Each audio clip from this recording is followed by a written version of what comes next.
Hello students, कैसे हैं आप सब। तो हम पढ़ रहे थे हमारा क्लास 11 फिजिक्स का चैप्टर 5 लॉज ऑफ मोशन, और इसमें हम फ्रिक्शन कंसेप्ट को स्टार्ट कर चुके हैं। और लास्ट वीडियो के अंदर हमने एंगल ऑफ रिपोज को स्टडी किया है। अगर आपने अभी तक वो वीडियो नहीं देखा है तो ऊपर आई बटन पे लिंक है, वहां से जाकर के आप उस वीडियो को देख सकते हैं। आज के वीडियो के अंदर हम एंगल ऑफ रिपोज पे न्यूमेरिकल्स करेंगे, उसको और बेटर वे में समझेंगे। और खासकर जैसे क्वेश्चंस हमारे कॉम्पिटिटिव एग्जाम्स में आते हैं एंगल ऑफ रिपोज से रिलेटेड, उनको हम सॉर्ट आउट करने का ट्राई करेंगे इस वीडियो के अंदर। अभी तक हम फ्रिक्शन से related kinetic friction, static friction, angle of friction, angle of repose, इन सभी को स्टडी कर चुके हैं। आप इस वीडियो के लास्ट में जैसे ही जाएंगे तो वहाँ पे आपको प्लेलिस्ट मिल जाएगी, ठीक है। लास्ट में जैसे वीडियो एंड होता है तो वहाँ पे स्क्रीन पे आपको प्लेलिस्ट नजर आएगी इस चैप्टर 5 के लिए, या फिर आप डायरेक्टली चैनल के अंदर प्लेलिस्ट के ऑप्शन पे जाके भी जा सकते हैं उस प्लेलिस्ट पे, और उसके अंदर आपको इस चैप्टर 5 के सारे वीडियोज़ मिल जाएंगे। और उसमें static friction, kinetic friction, angle of friction और एंगल ऑफ रिपोज, उसके भी सारे वीडियोज़ आपको मिल जाएंगे, आप चाहें तो देख सकते हैं।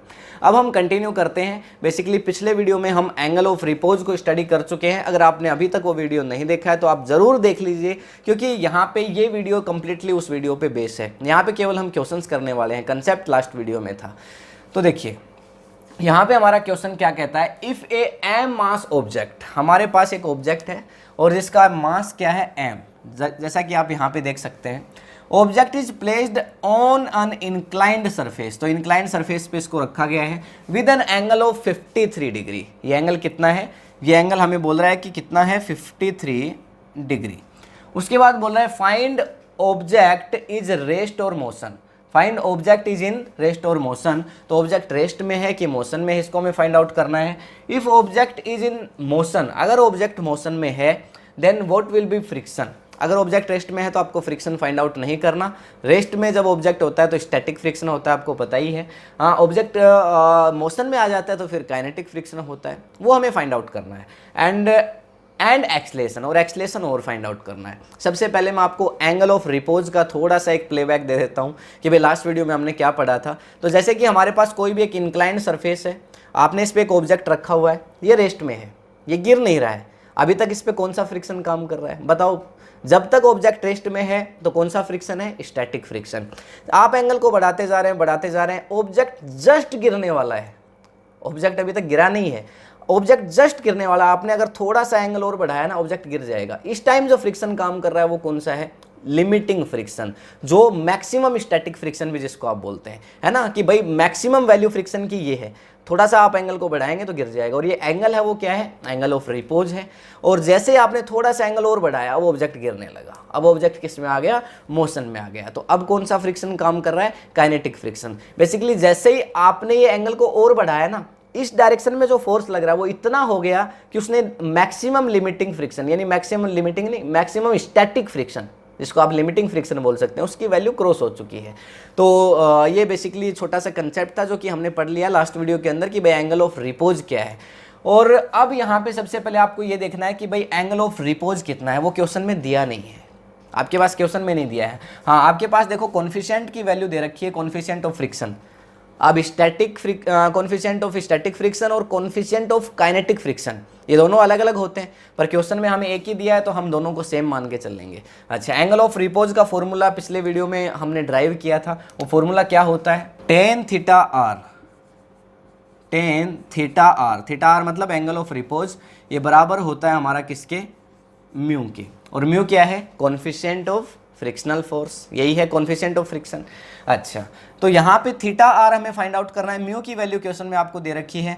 तो देखो यहाँ पे हम राइट डाउन कर देते हैं, tan theta R equals to आपके पास हो जाएगा 0.75, और 0.75 को आप लिख सकते हैं क्या, 3/4। तो इसको 3/4 लिखा जा सकता है, तो इसको मैं लिख देता हूँ 3/4। अच्छा, तो यहाँ पे थीटा आर इक्वल्स टू मेरे पास क्या आ गया, थीटा आर की वैल्यू जो हमारे पास आएगी, देखो 10 को उधर ले जाएंगे तो 10 इनवर्स हो जाएगा, ये तो इतना तो जानते हो यार आप, है ना। तो यहाँ पे थीटा आर इक्वल्स टू मैं राइट डाउन कर सकता हूँ 10 इनवर्स 3/4।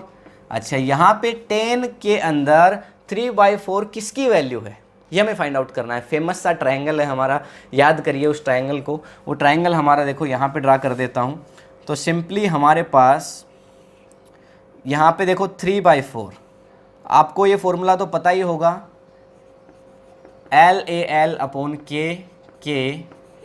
मतलब perpendicular base perpendicular upon hypotenuse और बेस, है ना। तो ये होता है हमारे पास 10 किसके बराबर है, देखो परपेंडिकुलर अपॉन बेस के। तो इसका मतलब परपेंडिकुलर कितना है, यहाँ पे परपेंडिकुलर की वैल्यू 3 है। देखो 10 perpendicular upon base, perpendicular upon base, ये साइन के लिए होता है, ये 10 के लिए होता है, और ये सॉरी यार, ये साइन के लिए, ये कोस के लिए, और ये 10 के लिए। तो देखो यहाँ पे परपेंडिकुलर की वैल्यू 3 है, तो इसका मतलब ये हमारे पास 3 है, और जो बेस की वैल्यू है वो कितनी है, 4 है। तो बेसिकली ये आपके पास क्या होगा, 5 होगा। ये हमारा फेमस सा ट्राइंगल है, इसके बारे में बहुत बार बता चुका हूँ। अगर आप क्लास 11th के मेरे सारे वीडियोस देखते हुए आ रहे हैं तो आपको पता है। अच्छा, 3 के सामने वाला जो एंगल है वो कितना होता है हमारे पास, 37 डिग्री। 3 के सामने वाला जो एंगल है वो कितना होता है, 37 डिग्री। यानी यहाँ पे 10 3/4 की वैल्यू 37 डिग्री। बिल्कुल ठीक समझे आप। तो हमारे पास ये थीटा आर मतलब एंगल ऑफ रिपोज कितना आ चुका है, 37 डिग्री। सबसे पहले तो आपको ये फाइंड आउट करना है कि ऑब्जेक्ट रेस्ट में है कि मोशन में है। देखो, find object is in rest और मोशन। अब कंसेप्ट मैंने लास्ट वीडियो में पढ़ा दिया था, अगर आपने नहीं देखा था तो डेफिनेटली बात है, आपको जाके देखना ही पड़ेगा। तो देखो, मेरा जो ये एंगल है, हमारे पास जो गिवन थीटा है, थीटा की वैल्यू 53 है, वो बड़ा है किससे, एंगल ऑफ रिपोज से। Theta is greater than from theta R. Angle of repose वो एंगल है जिससे थोड़ा सा अगर आपने एंगल बढ़ाया तो अब ऑब्जेक्ट गिर जाएगा। ऑब्जेक्ट रेस्ट में है, ठीक है, आप बढ़ाते जा रहे हैं एंगल को, ये इंक्लाइंड सरफेस को और इंक्लाइंड करते जा रहे हैं। अब ऑब्जेक्ट रेस्ट में है, लेकिन थोड़ा सा आपने बढ़ाया तो अब ये ऑब्जेक्ट गिर जाएगा। इस टाइम जो एंगल थीटा है वो आपका एंगल ऑफ रिपोज है, और एंगल ऑफ रिपोज से अगर आपका थीटा ज़्यादा हो गया, ऑब्जेक्ट रेस्ट में मतलब मोशन में आ जाएगा। इसका मतलब ऑब्जेक्ट किस में होगा भाई, थीटा की वैल्यू 53 है और थीटा ऑफ रिपोज हमने कितना निकाला, 37। क्वेश्चन में ज़रूरी नहीं आपको हमेशा एंगल ऑफ रिपोज देख के रखिएगा, पता भी करना पड़ेगा, उसके लिए फॉर्मूला है आपके पास, ये वाला फॉर्मूला है ना, इसको ध्यान रखेंगे। तो देखो, हमारा ऑब्जेक्ट मोशन में है, इस बात में तो आपको कोई डाउट नहीं होना चाहिए। हमारा ऑब्जेक्ट किस में आ चुका है, मोशन में आ चुका है, क्योंकि हमारे एंगल की वैल्यू एंगल ऑफ रिपोज से ज़्यादा हो चुकी है, डेफिनेट सी बात है। अच्छा, अब ऐसा बोला है कि if object is in motion, हमारा ऑब्जेक्ट मोशन में है, पहली शर्त तो हमारी बिल्कुल यहाँ पे पहली कंडीशन तो हो चुकी है। Then what will be the friction, इस ऑब्जेक्ट पे कौन सा फ्रिक्शन काम कर रहा है यार, बता दो। मोशन में ऑब्जेक्ट होता है तो कौन सा फ्रिक्शन काम करता है, काइनेटिक। तो बैकवर्ड डायरेक्शन में ऑब्जेक्ट इधर मोशन कर रहा है तो फ्रिक्शन फोर्स तो अपोजिट डायरेक्शन में लगता है। Frictional force is the property that oppose to relative motion, ये तो हम जानते हैं ना। तो यहाँ पे अपोजिट डायरेक्शन में हमारा फ्रिक्शन काम कर रहा है, और वो फ्रिक्शन कौन सा है, काइनेटिक फ्रिक्शन है। डेफिनेट सी बात है, इस काइनेटिक फ्रिक्शन को हमें फाइंड आउट करना है। अच्छा, यहाँ पे नीचे की तरफ एक फोर्स काम कर रहा होगा इसके वेट के बराबर, जिसको आप ले सकते हैं mg, और mg के 2 कंपोनेंट होंगे, एक तो हॉरिजॉन्टल कंपोनेंट और एक वर्टिकल कंपोनेंट। ये बातें मैं बार बार नहीं सिखाऊंगा यार आपको, है ना, ये बहुत बार बता चुका हूँ, है ना। लॉज ऑफ मोशन जब हमने पढ़ा था, जब हमने वेक्टर्स पढ़ा था, एक हॉरिजॉन्टल कंपोनेंट एक वर्टिकल कंपोनेंट बहुत बार पढ़ा हमने। अच्छा, इस डायरेक्शन में mg का हॉरिजॉन्टल कंपोनेंट है, मतलब mg साइन थीटा। तो यहाँ पे हम लिखेंगे mg साइन, और थीटा कितना है 53, सो ये हम लिखेंगे mg साइन 53। इस डायरेक्शन में भी एक कंपोनेंट है, mg के 2 कंपोनेंट, एक हॉरिजॉन्टल एक वर्टिकल। तो वर्टिकल डायरेक्शन में कंपोनेंट है, क्या होगा, mg कोस थीटा। तो थीटा की वैल्यू 53 है, तो mg कोस 53 डिग्री। यहाँ तक आपको कोई डाउट नहीं होना चाहिए। उधर की डायरेक्शन में कितना फोर्स काम, कौन सा फोर्स काम कर रहा है, फ्रिक्शनल फोर्स काम कर रहा है, फ्रिक्शनल फोर्स, ठीक है ना। और फ्रिक्शनल फोर्स कौन सा है, काइनेटिक फ्रिक्शन है। अब हमें इस काइनेटिक फ्रिक्शन को फाइंड आउट करना है।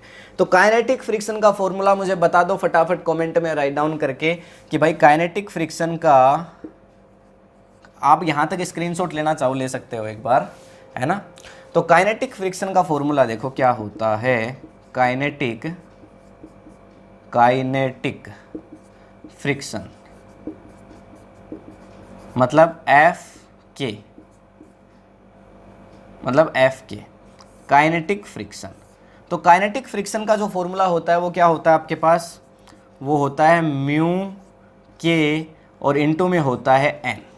म्यू के क्या है, कोएफिशिएंट ऑफ काइनेटिक फ्रिक्शन। क्या क्वेश्चन में है हमारे पास, ये रहा सर, सर इसमें तो के लिखा ही नहीं है, ये तो नॉर्मल कॉन्फिशिएंट दे रखा है, तो बस दोनों के लिए सेम मान लो, है ना। और नॉर्मल फोर्स कहाँ से लाएं भाई, ये सरफेस इस मास पे एक फोर्स लगा रही होगी ऊपर की डायरेक्शन में, जिसको आप क्या बोलोगे, नॉर्मल फोर्स। तो इसका मतलब ऊपर की तरफ बताओ कौन सा फोर्स लग रहा है, नॉर्मल फोर्स।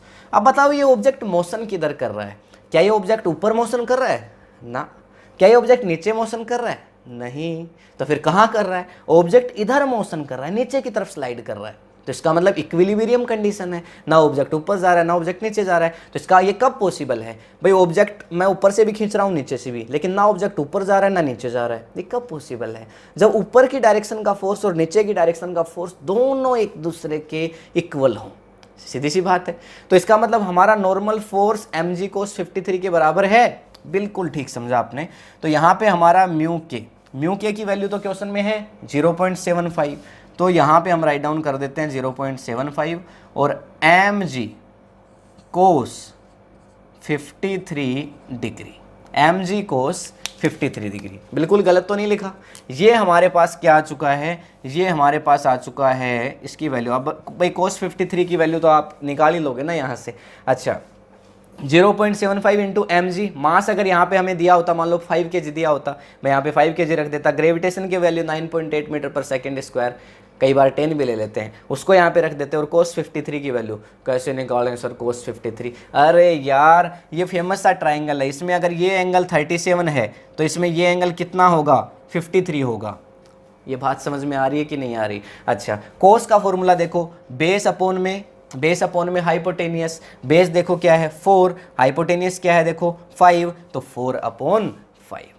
यहाँ पे क्या लिख देते हैं आप, 4/5। ये आपके पास cos 53 की वैल्यू हो जाती, बड़ा ही सिंपल है, कोई दिक्कत नहीं है। तो यहाँ पे आप रखोगे 4/5 0, तो हम यहाँ पे क्या लिखेंगे 0.75 इंटू, मान लो कि इस क्वेश्चन में हमें क्या बोला है, m मास का ऑब्जेक्ट है, हमें मास दिया नहीं है, तो यहाँ पे m मास की जगह m के m राइट डाउन कर देते हैं। ग्रेविटी की वैल्यू भी हमें क्वेश्चन में नहीं दी है, तो चाहो तो 9.8 मान लो या 10 मान लो, ठीक है, लेकिन हम इसको g की ऐसे कैसे ही छोड़ देते हैं g, ठीक है। और इंटू में cos 53 की वैल्यू यहाँ से बता सकते हो 4/5, तो यहाँ पे हम रख देते हैं 4/5। ये हमारे पास फ्रिक्शनल फोर्स आ गया, तो इसके इंटू में हम क्या कर देते हैं न्यूटन, क्योंकि ये हमारा फोर्स है। कौन सा फोर्स है, ये हमारा फोर्स है काइनेटिक फ्रिक्शन, ठीक है। तो इस डायरेक्शन में जो फोर्स लग रहा है वो ये है, क्लियर है आपको, ठीक है। तो इसका स्क्रीनशॉट लो, फिर हम आगे बढ़ते हैं, क्योंकि हमसे क्या पूछ रहा है, then what will be force and acceleration. तो मैं इसको रफ करूंगा एक बार, एक्सेलरेशन और निकालना है। आप फटाफट ये बताओ कि इस मास पे कौन कौन से फोर्स वर्क कर रहे हैं। यहाँ पे मैंने लाइन ड्रा कर दी ताकि कंफ्यूजन ना हो, इधर वाला सेपरेट रह जाए। इस m मास पे कौन कौन से फोर्स वर्क कर रहे हैं, ये हमारा m मास है, इस पे एक तो इधर फोर्स वर्क कर रहा है काइनेटिक फ्रिक्शन, नीचे की तरफ एक फोर्स वर्क कर रहा है mg cos 50, पर मतलब ही नहीं है यार नीचे वाले फोर्स का। तो मोशन कहाँ हो रहा है, मोशन तो इस डायरेक्शन में हो रहा है, तो हमारा एक्सेलरेशन भी इसी डायरेक्शन में तो होगा भाई, हमारा एक्सेलरेशन इसी डायरेक्शन में होगा। पूछा है ना फोर्स एंड एक्सेलरेशन भी निकालना है ना। तो यहाँ पे इस डायरेक्शन के अंदर हमारा मूवमेंट हो रहा है, और इधर फोर्स कितना लग रहा है हमारा, इधर लग रहा है mg sin 53, इधर फोर्स लग रहा है mg sin 53 डिग्री, और हमारा एक्सेलरेशन भी इसी डायरेक्शन में होगा, डेफिनेटली हमारा एक्सेलरेशन भी इसी डायरेक्शन में होगा। तो अब F equals to ma, Newton second law, sir भूल गए क्या, भूल मत जाना यार, है ना। F इक्वल्स टू क्या होता है ma, F equals to ma, इसका हम यूज करेंगे। टोटल फोर्स बताओ कितना लग रहा है भाई, मोशन इधर हो रहा है तो इस डायरेक्शन के फोर्स को पॉजिटिव लेंगे, तो यहाँ पे क्या हो जाएगा mg sin 53 डिग्री, ठीक है। और उस डायरेक्शन में जो फोर्स लग रहा है उसको नेगेटिव लेंगे, तो माइनस काइनेटिक फोर्स और इक्वल्स टू, ये तो टोटल फोर्स हो गया। F इक्वल्स टू ma, मास कितना है m है, और एक्सेलरेशन क्या है वो तो सर हमें निकालना है, वो तो हमें पता ही नहीं है कितना है, पर मैग्नीट्यूड निकालना है। तो एक बार के लिए मैं वेक्टर को हटा देता हूँ, ma ही रखता हूँ, है ना। अच्छा अब इसके बाद जो भी हमारे पास है उसको आप रख सकते हैं। देखो हमारे पास क्वेश्चन के अंदर क्या क्या अवेलेबल है, हमारे पास ये तो है mg sin 53, इसको ऐसे कैसे रख रहा हूँ mg sin 53 डिग्री, इसकी वैल्यू हमारे पास है, देखो यही तो है 0.75 mg cos 53, तो माइनस 0.75 mg कोस 53 डिग्री और इक्वल्स टू क्या आ जाएगा आपके पास एम ए। बताओ एम तीनों चीज़ों में कॉमन है क्या? तो यहाँ से एम एम और m कैंसिल आउट, ये मेरी एक्सलेशन की वैल्यू हो गई g साइन 53 डिग्री माइनस 0.75 कोस 53 डिग्री। इसमें आपको कोई दिक्कत नहीं होनी चाहिए। अगर आपके पास अभी ग्रेविटेशन की वैल्यू होती, साइन 53 की वैल्यू होती, g की वैल्यू होती और कोस 53 की वैल्यू होती तो आप अलग अच्छे से एक्सलेशन को कैलकुलेट कर लेते। ये जो आया है इसके आप क्या लगा सकते हैं, इसके आप लगा सकते हैं मीटर पर सेकेंड स्क्वायर, क्योंकि वो हमारे एक्सलेशन की यूनिट होती है, तो मीटर पर second square. This is our answer. हमने निकाल लिया ऑब्जेक्ट रेस्ट में था कि मोशन में। इसके लिए हमें क्या देखना होता है कि हमारा गिवन एंगल 53 दिया है ना, एंगल ऑफ रिपोज से बड़ा है कि छोटा है। अगर एंगल ऑफ रिपोज से बड़ा है तो ऑब्जेक्ट मोशन में है, अगर बराबर है तो बस ऑब्जेक्ट मूव करने ही वाला है, और अगर छोटा है तो ऑब्जेक्ट मोशन में नहीं है, रेस्ट में है। अच्छा, यहाँ पे जो फ्रिक्शन कौन सा काम कर रहा था सर? काइनेटिक फ्रिक्शन, क्योंकि ऑब्जेक्ट मोशन में है। ऑब्जेक्ट मोशन में होता है तो कौन सा फोर्स, कौन सा फ्रिक्शन? Kinetic friction. वो हमने निकाल लिया। एक्सलेशन पूछा था, वो भी हमने निकाल लिया। स्क्रीनशॉट ले लो, फिर नेक्स्ट क्वेश्चन पे चलेंगे। चलो आ जाओ, अब इस नेक्स्ट क्वेश्चन से आपको मैं सिचुएशन को क्रिएट करना सिखाता हूँ कि सिचुएशन को क्रिएट कैसे करोगे। क्वेश्चन आपको दे दिया थ्योरेटिकल है, पर सिचुएशन क्रिएट कैसे करें। देखो, if A 5 kg mass object, मैंने केवल मास चेंज किया है, आपको यहाँ से नज़र आ जाएगा मास कितना है 5 kg। 5 kg mass object is placed on an inclined surface. तो हमारी इंक्लाइंड सरफेस, ये हमारी नॉर्मल सरफेस और ये हमारी इंक्लाइंड सरफेस, और इसके ऊपर रखा है एक मास, और मास कितना 5 kg। यस, ये सिचुएशन है हमारी, और ये फालतू का काम है। आप करें तो ठीक है, ना करें तो ठीक है। ठीक है, एग्जाम में कर रहे हैं तो ज़रूर करेंगे, डेफिनेट सी बात है। कंपिटिटिव एग्जाम है तो वहाँ पे तो केवल ऑप्शन आपको सिलेक्ट करना है, तो उसमें दिक्कत नहीं है। तो with N angle of 37 degree, angle कितना है आपके साथ? एंगल आपके साथ दे दिया गया है 37 डिग्री। इंक्लाइंड ये है आपका ऑब्जेक्ट, इंक्लाइंड पे रखा हुआ है, और कितना एंगल बना रहा है 37 डिग्री। ये हमने रख दिया 37 degree. Find object is in rest और मोशन। सबसे पहले तो ये पता करो कि ऑब्जेक्ट रेस्ट में है और मोशन में है। And find the frictional force and the acceleration of object. कैसे फाइंड करोगे यार? आपके पास फॉर्मूला होता है tan theta R. Theta R क्या है? Angle of repose. भाई ऑब्जेक्ट रेस्ट में है कि मोशन में है, ये कब पता चलेगा? जब आपके पास एंगल ऑफ रिपोज होगा। भाई एंगल ऑफ रिपोज से एंगल ज़्यादा है 37, ये पता चलेगा, या कम है, तभी तो पता चलेगा ऑब्जेक्ट रेस्ट में है या मोशन में है। तो थीटा आर इक्वल्स टू आपके पास फॉर्मूला होता है म्यू एस। अगर मैं यहाँ पे म्यू एस की वैल्यू रख भी दूँ, देखो यहाँ पे मैं क्या रखूँगा, tan theta R equals to 0.4। Question में मेरे को ये वैल्यू दे रखी है तो मैंने रखा 0.4। लेकिन यार क्या आप ये वैल्यू फाइंड आउट कर पाओगे? Theta R equals to 10 inverse 0.4। ये वैल्यू तो फाइंड आउट करना बड़ा ही मुश्किल है। हाँ, क्वेश्चन में आपको अगर दे दे भाई 10 0.4 की वैल्यू ये होती है, तब तो आप निकाल लोगे। अदरवाइज कैसे? कोई दूसरा रास्ता है क्या? ये रास्ते से तो हमारा काम नहीं हो पा रहा, तो अब हम इसको रफ कर देते हैं। ये रास्ता हमें काम नहीं आएगा। तो अब क्या करें सर? एक और रास्ता है। अगर ये ऑब्जेक्ट के उस डायरेक्शन में इस डायरेक्शन में कितना फोर्स लग रहा है ये फाइंड आउट कर लें अगर हम, तो फिर हमारा काम हो जाएगा। तो ऑब्जेक्ट के दूसरी तरफ कौन सा फोर्स काम कर रहा होगा? ऑब्जेक्ट के दूसरी तरफ कौन सा फोर्स काम कर रहा होगा? फ्रिक्शनल फोर्स, काइनेटिक की स्टैटिक। ये कहाँ पता है यार? हमें कहाँ पता चला कि ऑब्जेक्ट रेस्ट में है कि मोशन में? पर फ्रिक्शन फोर्स काम कर रहा है। ठीक है, इस डायरेक्शन में कौन सा फोर्स काम कर रहा है? इस डायरेक्शन में बताओ। नीचे की तरफ mg वर्क कर रहा है, तो इधर mg साइन थीटा। तो m इस बार कितना है? 5 है। तो यहाँ पे क्या फोर्स काम कर रहा है? mg sine 37 degree. और इस डायरेक्शन में क्या काम कर रहा है? mg cos 37 degree. यार mg के इसके वेट के बराबर force, mg mass into gravitation, mass 5 दिया है, तो ये तो दो कंपोनेंट होंगे ना। तो यहाँ पे क्या आ जाएगा? mg cos 37 degree. यार m की वैल्यू मेरे पास क्वेश्चन में है कितनी है? 5। तो यहाँ पे मैं रख देता हूँ इसको 5। जी की वैल्यू मेरे पास 10 मान लो, 10 मान लो, इनटू में 10।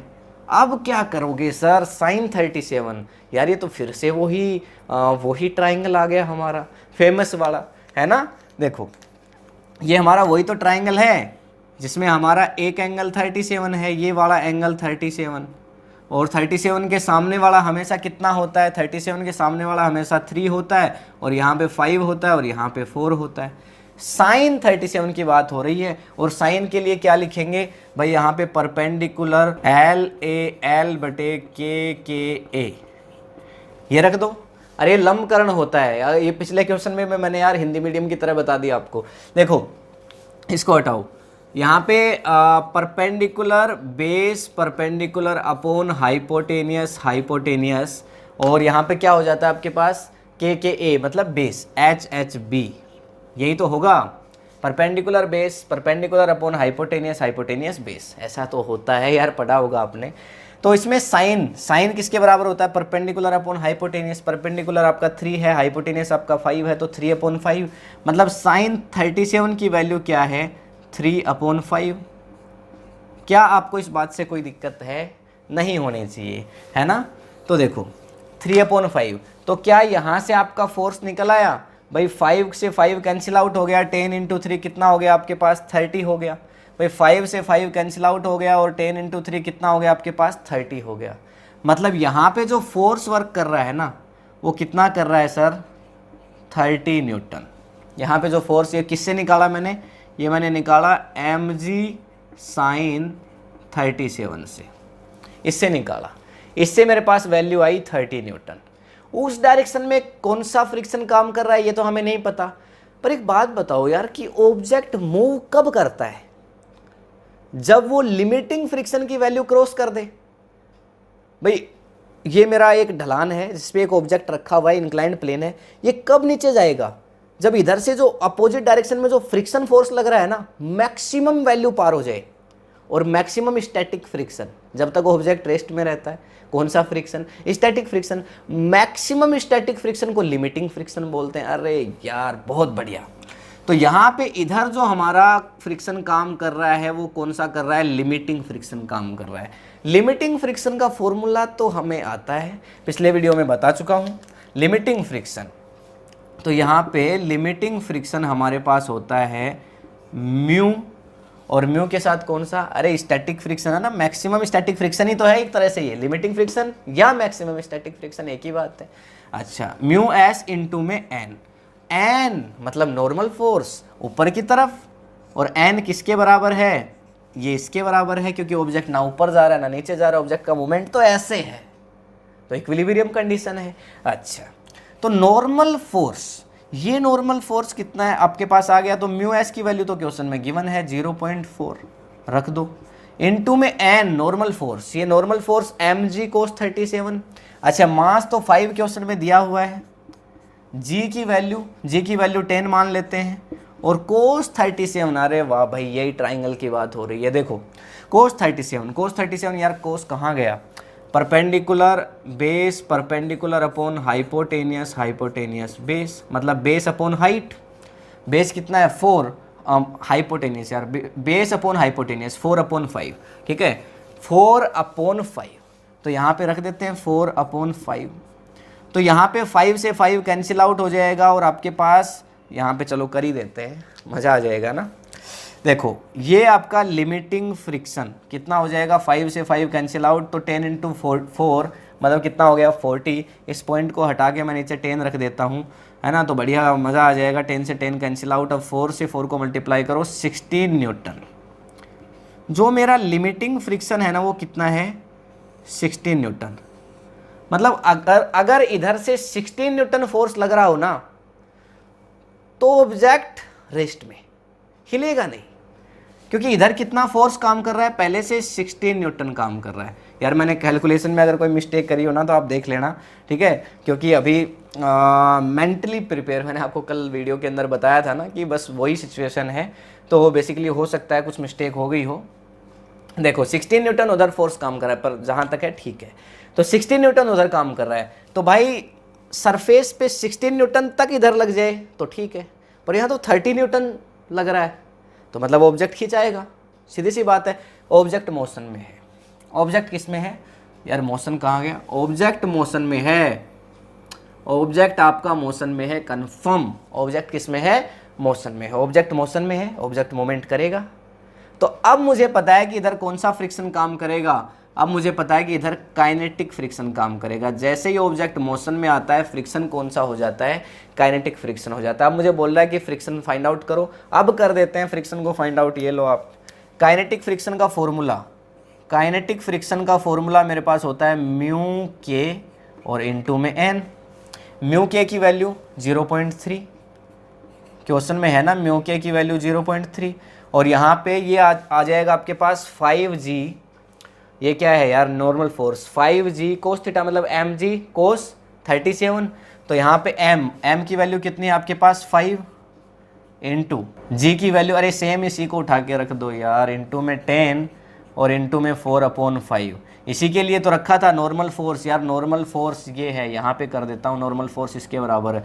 ये कैसे कर दिया सर आपने, अरे यार भाई ऊपर की तरफ नॉर्मल फोर्स लग रहा है, नीचे की तरफ एक ऑब्जेक्ट को तुमने ऐसे पकड़ा है, वो रुका हुआ है, ना ऊपर जा रहा है ना नीचे जा रहा है, तो दोनों तरफ से सेम फोर्स लग रहा है। ये ऑब्जेक्ट ना तो ऊपर जा रहा है ना नीचे जा रहा है, तो सेम फोर्स लग रहा है, तो नॉर्मल फोर्स इस फोर्स के बराबर है कि नहीं है, है। ऑब्जेक्ट तो मोमेंट में है सर, आप कह रहे थे ऑब्जेक्ट तो मोशन में है। अरे मोशन में है, पर इधर मोशन में है, ऊपर या नीचे थोड़ी है, मैं इधर वाले फोर्स को बराबर थोड़ी बता रहा हूँ। हाँ देखो, तो यहाँ पे 5 से 5 कैंसिल आउट कर दो, 5 से 5 कैंसिल आउट कर दो, यहाँ से इस पॉइंट को हटा के नीचे 10 लगा दो, 10 से 10 को कैंसिल आउट कर दो, तो 4 इंटू 3 12। तो यहाँ पे जो फ्रिक्शन काम कर रहा है वो 12 न्यूटन कर रहा है, 12 न्यूटन। सर फ्रिक्शन तो कम आ गया, आपने तो कहा था फ्रिक्शन 16 न्यूटन काम कर रहा है। उधर एक गाड़ी रेस्ट में खड़ी हुई है, आप उसको धक्का दो, आप उसको जब रेस्ट से मोशन में लाओगे ज़्यादा फोर्स लगाना पड़ेगा, और वो चल रही है, चलती चलती में धक्का दो तो कम फोर्स लगाना पड़ता है। अरे यही तो है स्टैटिक फ्रिक्शन, जो कि ये है मैक्सिमम स्टैटिक फ्रिक्शन, हमेशा काइनेटिक फ्रिक्शन से ज़्यादा होता है। तो इसीलिए तो आपका काइनेटिक फ्रिक्शन कम आया, क्योंकि वो ऑब्जेक्ट मोशन में है तो फ्रिक्शन कम लग रहा है। वो तो हमने पता किया था कि हमारा ऑब्जेक्ट रेस्ट में है कि मोशन में है। This is our answer. Answer कैसे सर, अभी तो एक चीज और निकालनी है सर, एक्सलेशन। हमने तो फ्रिक्शन फोर्स फाइंड आउट किया है, एक्सलेशन और पूछा है क्वेश्चन में। ऑब्जेक्ट मोमेंट किधर कर रहा है, ऑब्जेक्ट इधर मोमेंट कर रहा है, मतलब एक्सलेशन की डायरेक्शन ये होगी। अब आपको सिर्फ एक छोटा सा काम करना है, क्या लगाना है, F equals to M A, आपको लगाना है F equals to M A. Total force आपको पता चल गया, उधर फ्रिक्शन फोर्स कितना लग रहा है, 12 न्यूटन लग रहा है। अब इसको 16 न्यूटन को हटा दो, इस फोर्स की बात करना, 12 न्यूटन। तो इस डायरेक्शन में जो फोर्स लग रहा है 30 न्यूटन, पॉजिटिव लोगे, माइनस 12 न्यूटन और इक्वल्स टू मास 5 और एक्सलेशन निकाल लोगे। अरे यार बहुत आसान है ना।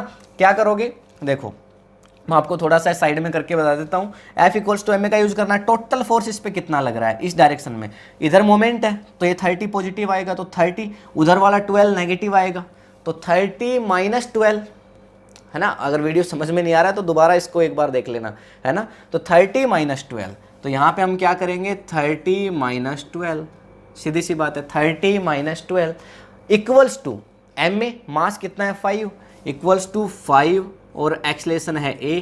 तो 30 में से 12 को निकाल दो, कितना बच जाएगा भाई आपके पास, 30 में से 10 गया, 20 और 2 और गया तो 18, तो 18 a इक्वल्स टू 18/5। क्या आंसर आएगा नीचे कमेंट में राइट डाउन कर दो एक्सलेशन के लिए, है ना। इसको मैं हटा रहा हूँ यहाँ से, है ना। एक्सलेशन का क्या आंसर आएगा नीचे कमेंट में राइट डाउन कर दो, है ना। तो अभी इसका स्क्रीनशॉट ले लो, बहुत बढ़िया क्वेश्चन था और आपको एक्सप्लेन किया। नेक्स्ट क्वेश्चन देखो, बहुत बढ़िया क्वेश्चन, क्या कह रहा है, if any object of mass 10 kg, 10 kilo का ऑब्जेक्ट है, is placed on an inclined plane at an angle of 60 degree, 60 degree के एंगल पे इंक्लाइंड प्लेन पे रखा है। सिचुएशन क्रिएट कर दो फटाफट। देखो ये हमारा इंक्लाइंड प्लेन है, ठीक है, ये हमारा इंक्लाइंड प्लेन हो गया, और कितने डिग्री एंगल पे रखा है, 60 डिग्री एंगल पे रखा है। एम मास का ऑब्जेक्ट है, ये कॉन्फिशिएंट आपको दे ही रखे हैं क्वेश्चन में, तो ये आपका एम मास का ऑब्जेक्ट है, ये हमारा एम मास का ऑब्जेक्ट हो गया। एम मास मतलब 10 kg क्वेश्चन में दिया है यार, ठीक है ना, इसको कैसे भूल सकते हैं, ये दिया है हमें क्वेश्चन में ना। उसके बाद क्या बोल रहा है, then find the magnitude of force. Force कितना लग रहा है वो फाइंड आउट करो। कहाँ फोर्स लग रहा है भाई, When object is moving downwards with constant velocity, object constant velocity से नीचे की तरफ आ रहा है। चलो बहुत बढ़िया बात है, इसका मतलब उधर कौन सा फोर्स काम कर रहा होगा, बता दो, कमेंट में लिख के बता दो कौन सा फोर्स काम कर रहा हो। ऑब्जेक्ट पहले से ही मूव कर रहा है, फ्रिक्शन फोर्स तो काम कर रहा है, पर कौन सा, अरे आपको निकालना ही नहीं है ऑब्जेक्ट मूव कर रहा है कि नहीं कर रहा है, कि आपको कोई पंचायत ही नहीं है। सीधी सी बात है भाई, कितना फोर्स, कौन सा फ्रिक्शन, काइनेटिक फ्रिक्शन, क्योंकि मोशन में है ऑब्जेक्ट, पहले से बोल रहा है कि यहाँ पे फ्रिक्शन कौन सा है, काइनेटिक फ्रिक्शन है, कोई दिक्कत नहीं। अच्छा, then find the magnitude of force, तो वहाँ पे कितना फोर्स काम कर रहा है if object is moving downwards with constant velocity. तो यहाँ पे इस तरफ ऑब्जेक्ट के ऊपर कितना फोर्स लग रहा होगा, ये देखो, यहाँ पे नीचे की तरफ mg लग रहा होगा, तो यहाँ पे इसका horizontal component mg sine theta, तो ये हो गया हमारे पास mg sine 60 degree, mg sine 60 degree, कोई दिक्कत नहीं। इस तरफ एक कंपोनेंट काम कर रहा होगा, कौन सा कर रहा होगा, mg कोस 60 डिग्री, mg कोस 60 डिग्री। और आपको निकालना है कि भाई इधर कितना फोर्स काम कर रहा है, ये आपको फाइंड आउट करना है कि उस डायरेक्शन में फोर्स कितना वर्क कर रहा है ना। तो देखो सबसे पहले यहाँ पे ये, अच्छा क्वेश्चन में हमें कोएफिशिएंट ऑफ स्टैटिक फ्रिक्शन और कोएफिशिएंट ऑफ काइनेटिक फ्रिक्शन ये गिवन है, हमें यार फोर्स निकालना है। इस डायरेक्शन में कितना फोर्स है सबसे पहले ये देख लो, उधर भी उतना ही लग रहा होगा, बिल्कुल बढ़िया। देखो क्या है, object is moving downwards with constant velocity. अगर ऑब्जेक्ट नीचे की तरफ कांस्टेंट वेलोसिटी से आ रहा है तो मतलब काइनेटिक फ्रिक्शन चेंज नहीं हो रहा। अगर फ्रिक्शन, भाई गाड़ी चल रही है उसका फ्रिक्शन कभी बढ़ रहा है कभी कम हो रहा है, मतलब ड्राइवर ब्रेक अप्लाई कर रहा है फिर रेस मार रहा है, फिर ब्रेक अप्लाई कर रहा है फिर रेस मार रहा है, काइनेटिक फ्रिक्शन चेंज हो रहा है। पर क्या इस सिचुएशन में काइनेटिक फ्रिक्शन चेंज हो रहा है, नहीं नहीं नहीं नहीं। ऑब्जेक्ट कांस्टेंट वेलोसिटी से, एक्सेलरेशन तो जीरो है ऑब्जेक्ट का, ऑब्जेक्ट की वेलोसिटी चेंज हो ही नहीं रही, कांस्टेंट वेलोसिटी से आ रहा है, मतलब फ्रिक्शन सेम। तो यहाँ पे बस कुछ नहीं करना यार, बहुत सिंपल क्वेश्चन है। काइनेटिक फ्रिक्शन का फॉर्मूला लगा दो। काइनेटिक फ्रिक्शन का फॉर्मूला होता है म्यू के इंटू एन। म्यू के आपको चाहिए, क्वेश्चन में अवेलेबल है। एन नॉर्मल फोर्स चाहिए, नॉर्मल फोर्स यार कहाँ से आएगा, देखो ऊपर की तरफ यहाँ पे सरफेस कौन सा फोर्स लगाती है, नॉर्मल फोर्स, ये नॉर्मल फोर्स इसके बराबर है। क्वेश्चन में वैल्यूज को पुट कर दो, आंसर आ जाना चाहिए फटाफट, ट्राई करके देख लो फटाफट खुद से इसको। काइनेटिक फ्रिक्शन म्यू के की वैल्यू क्वेश्चन में गिवन है 0.4, नॉर्मल फोर्स की वैल्यू यहाँ पे क्या हो जाएगा, mg कोस 60, m क्वेश्चन में दिया है 10, तो यहाँ पे हो जाएगा 10, बाद में रखूंगा 10 को, सीधा रखता हूँ पहले mg कोस 60, तो mg कोस 60 डिग्री, ठीक है कोई दिक्कत नहीं। अच्छा यहाँ पे 0.4 इंटू मास की वैल्यू क्वेश्चन में 10 दे रखी है, इस ऑब्जेक्ट का मास कितना दिया है, 10 दिया है क्वेश्चन में, जी की वैल्यू मैं 10 मान के चलूंगा, और कोस 60 मेरे पास 1/2 होता ही है, ये तो आपको भी पता होगा यार, 11th में आ गए है ना। देखो और 11th से आगे भी हो सकते हो, दोनों वीडियोस देख सकते हैं भाई, क्योंकि नीट वाले बच्चे हो सकता है देख रहे हो, कॉन्फिडेंस हमारा देखो है ना। अब यहाँ पे देखो इस पॉइंट को हटा दें अगर अपन, तो यहाँ पे नीचे कितना आ जाएगा, 10 आ जाएगा, 10 से 10 हो जाएगा कैंसिल आउट, और यहाँ पे फोर्स कितना बचेगा, इससे आ जाएगा यहाँ से 5, और 5 को मल्टीप्लाई कर दो 4 से, कितना हो जाएगा 20 न्यूटन। तो हमारे पास जो फोर्स आया काइनेटिक फ्रिक्शन वो कितना आ गया 20 न्यूटन, यानी उस डायरेक्शन में जो फोर्स वर्क कर रहा है वो कितना है 20 न्यूटन। खत्म। कितना आसान क्वेश्चन था यार, स्क्रीनशॉट लो, मैं एक्सप्लेन करता हूँ और चीज़ें आपको। अच्छा अगर इसमें इसी क्वेश्चन में आपको ये बोल दिया गया होता फोर्स निकालो अगर ऑब्जेक्ट रेस्ट में हो,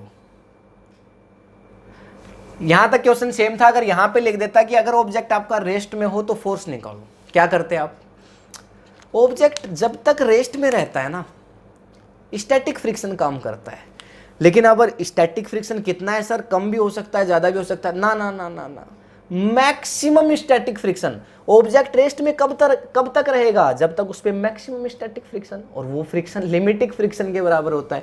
लिमिटिंग फ्रिक्शन का फॉर्मूला क्या होता है? लिमिटिंग फ्रिक्शन का फॉर्मूला यहाँ पे होता है म्यू एस इंटू में एन। बस यहाँ पे आपको 0.4 की जगह पे क्या रखना होता, 0.6 रखना होता, और आपका आंसर आ जाता। एक बार इसका स्क्रीनशॉट ले लो। तो ये था हमारा सिंपल आज का वीडियो, जिसके अंदर हमने फ्रिक्शन के ऊपर बहुत बढ़िया न्यूमेरिकल्स किए, जो कि एंगल ऑफ रिपोज से रिलेटेड आपको पूछे जाते हैं। ये बहुत इंपॉर्टेंट कंसेप्ट है एग्जाम के पॉइंट ऑफ व्यू से। तो अगर आपने लास्ट वीडियो नहीं देखा था तो डेफिनेटली आपको ये वीडियो में कुछ समझ नहीं आया होगा। वो ज़रूरी था यार, क्योंकि एंगल ऑफ रिपोज कंसेप्ट को जब आप पढ़ेंगे उसके बाद ही तो उसके क्वेश्चंस करेंगे, ऑब्वियस सी बात है। तो अगर ये वीडियो आपको इन्फॉर्मेटिव लगा है तो इस वीडियो को लाइक करिए, अपने सभी फ्रेंड्स के साथ शेयर करिए जो कि 11th क्लास में हैं या फिर प्रिपेयर कर रहे हैं जी मेंस के लिए, नीट के लिए। और अगर आपने अभी तक इस वीडियो को लाइक नहीं किया है तो ज़रूर कर लीजिए। इस चैनल को सब्सक्राइब नहीं किया है तो कर लीजिए। अगेन आपने 1000 सब्सक्राइबर्स को कंप्लीट किया, उसके लिए मैंने thanks to you by the core of heart, ठीक है ना। और बाकी मिलते हैं नेक्स्ट वीडियो में। तो मिलते हैं, तब तक के लिए thank you, have a nice day.